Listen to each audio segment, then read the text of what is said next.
Kept you waiting, huh?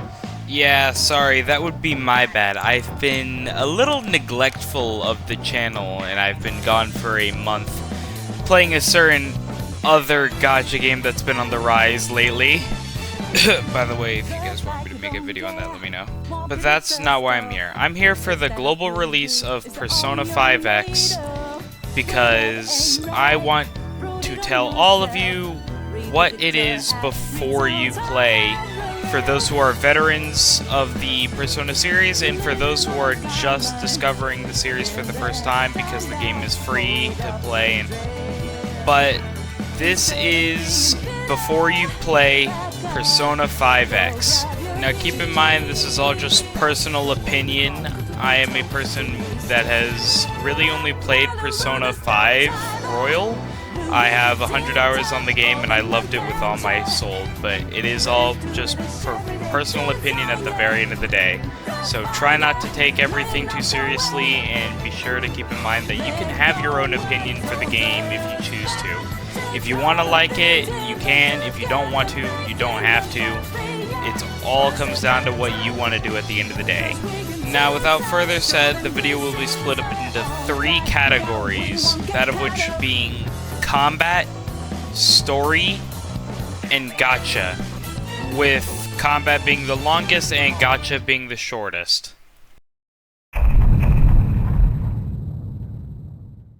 Combat is simple enough in this game as it is any other turn-based gacha game, or the sorts, just a turn-based game.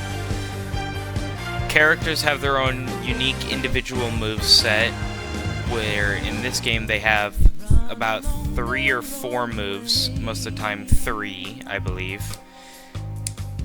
And you use those abilities to take down foes. Simple enough.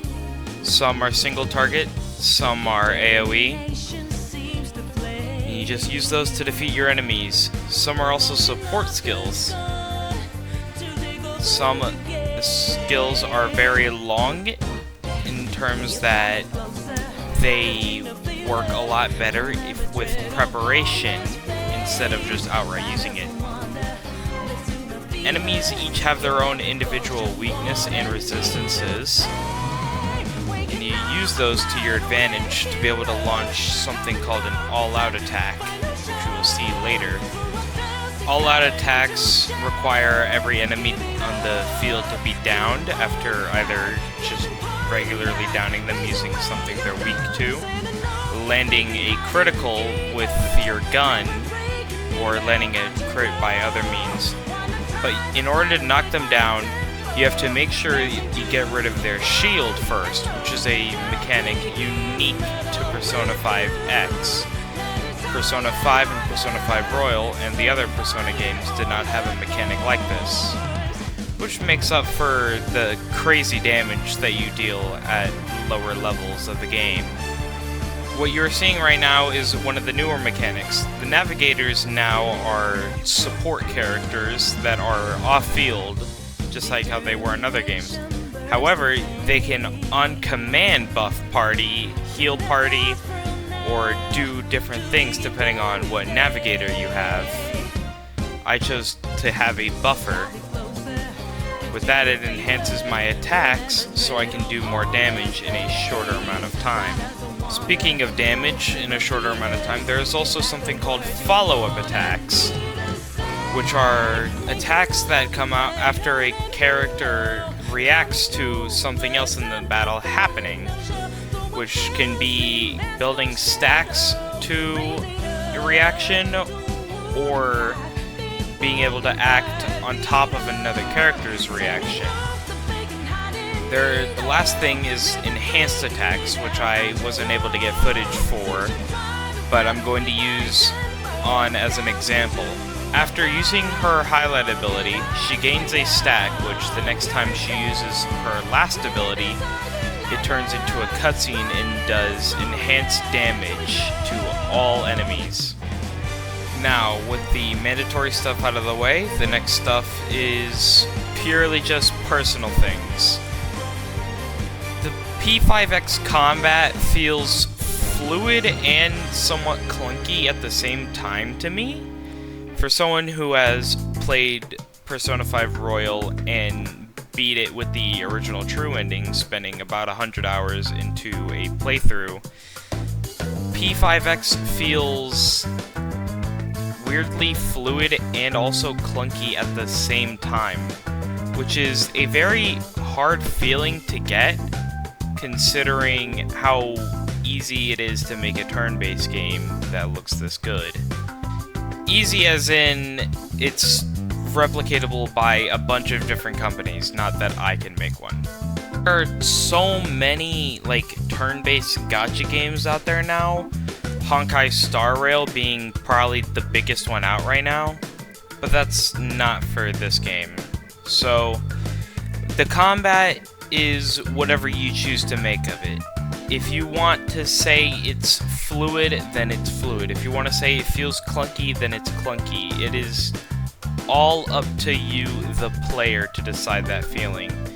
This is purely just what I felt personally when playing the game for a couple hours.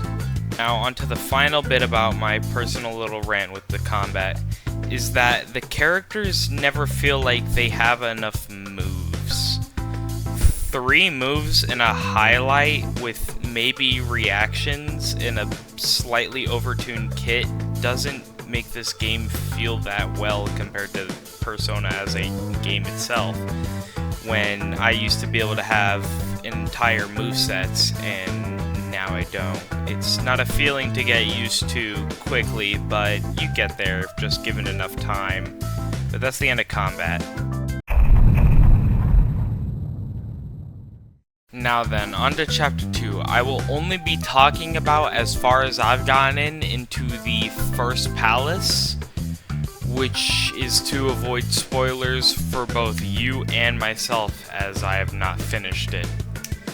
Basically, this is the palace of an ex-baseball player who got upset that he lost against a child, and then he quit baseball and started slamming people into the subways, and that's why he's named the Subway Slammer.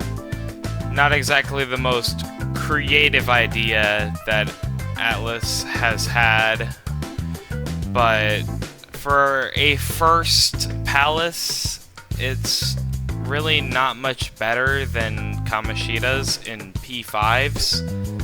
But the main problem for this segment isn't the design or the story, it's the exploration of the palace. The puzzles are childlike and almost require no difficulty whatsoever to solve.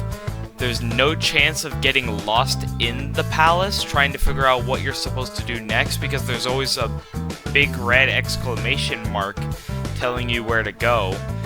But on the bright side, at least, that you can access everything from the menu without having to go back to the outside world.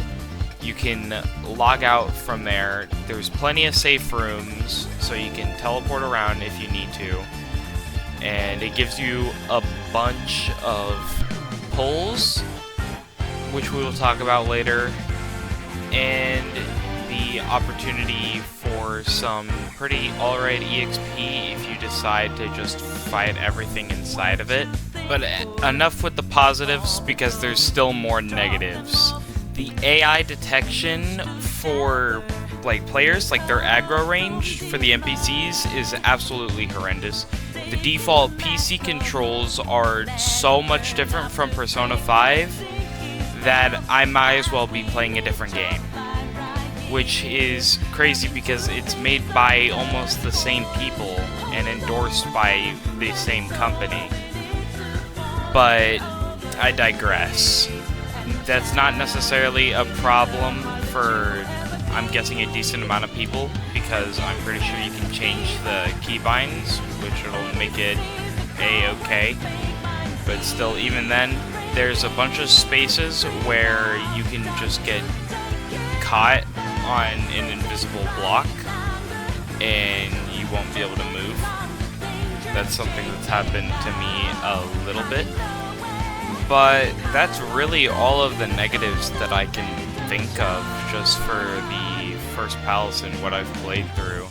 Other than that, they're very Genesis with the rewards they give out inside of the palace. The combat music is still nice, although that really fits into Chapter 1.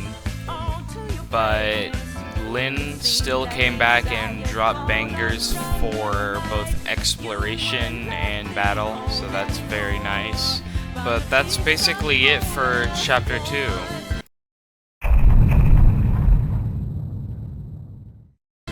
Now then, gacha in P5X is very simple, just like it is in any other game. You see a character you want, you pull for him. Of course, this isn't my footage because I'm broke, so courtesy of Faz for the background footage because I cannot have this many pulls. I will be putting his name, his channel, and all the music I used in the description of this video if any of you guys are curious. Now for the actual gacha part of the gacha game, for the weapons, if you lose a 50-50, you can select other weapons beforehand to get one of those instead. But if you win the 50-50, of course, you get the limited up-rated weapon or character.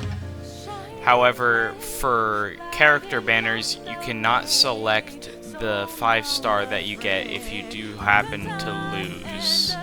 I will let my good friend Muppet here decide whether the gacha in this game is good or not from his words. So Muppet, how is it? It's good. Great.